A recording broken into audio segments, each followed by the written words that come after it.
A man must learn how to grow little by little and day after day by adding thought to thought, effort to effort, deed to deed. It is true the fakir gains some sort of power by his long persistence in postures and mortifications, but it is a power which is brought at a heavy price, and that price is an equal loss of strength in another direction. He is never a strong, useful character, but a mere fantastic specialist in some psychological trick. He is not a developed man, he is a maimed man.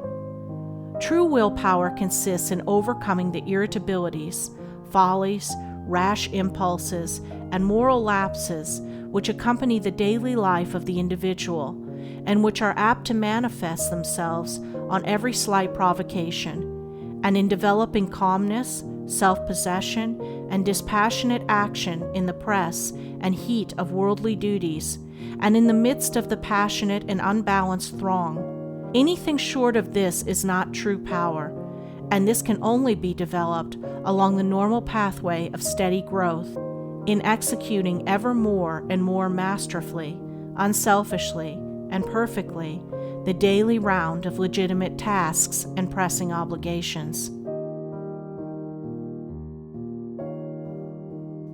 The master is not he whose psychological accomplishments, rounded by mystery and wonder, leave him at unguarded moments the prey of irritability, of regret, of peevishness, or other petty folly or vice, but he whose mastery is manifested in fortitude, non-resentment, steadfastness, calmness, and infinite patience.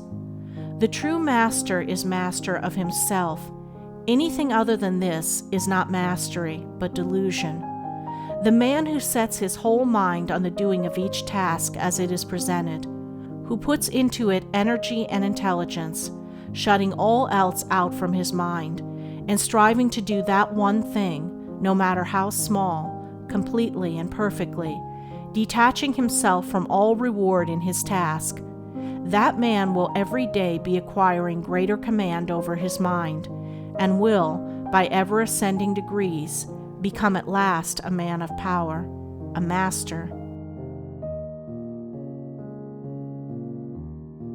Put yourself unreservedly into your present task, and so work, act, live, that you shall leave each task a finished piece of labor. This is the very true way to the acquisition of willpower, concentration of thought, and conservation of energy. Look not about for magical formulas, for strained and artificial methods. Every resource is already with you and within you. You have but to learn how wisely to apply yourself in that place which you now occupy. Until this is done, those other and higher places which are waiting for you cannot be taken possession of, cannot be reached. There is no way to strengthen wisdom but by acting strongly and wisely in the present moment, and each present moment reveals its task. The great man, the wise man, does small things greatly, regarding nothing as trivial that is necessary.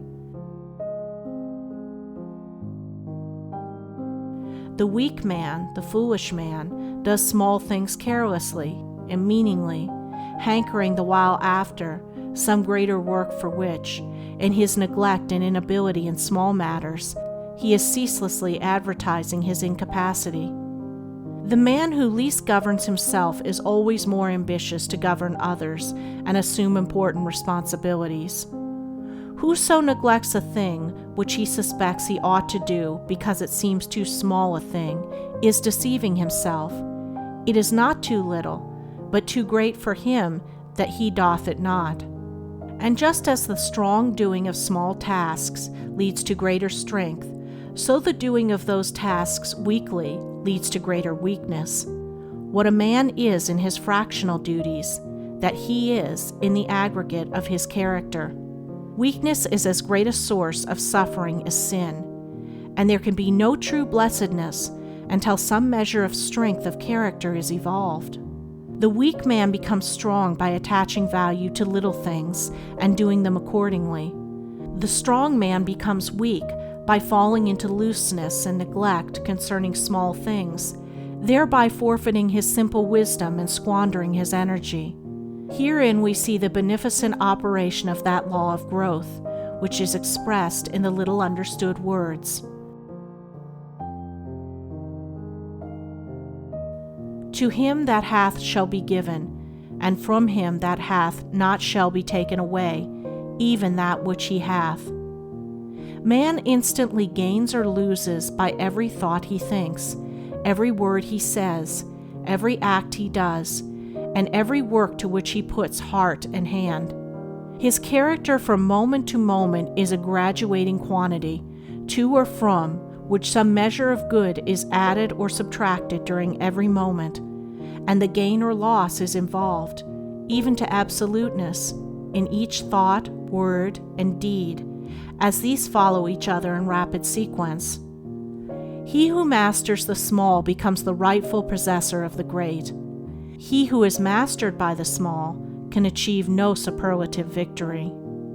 Life is a kind of cooperative trust, in which the whole is the nature of and dependent upon the unit. A successful business, a perfect machine, a glorious temple, or a beautiful character is evolved from the perfect adjustment of a multiplicity of parts.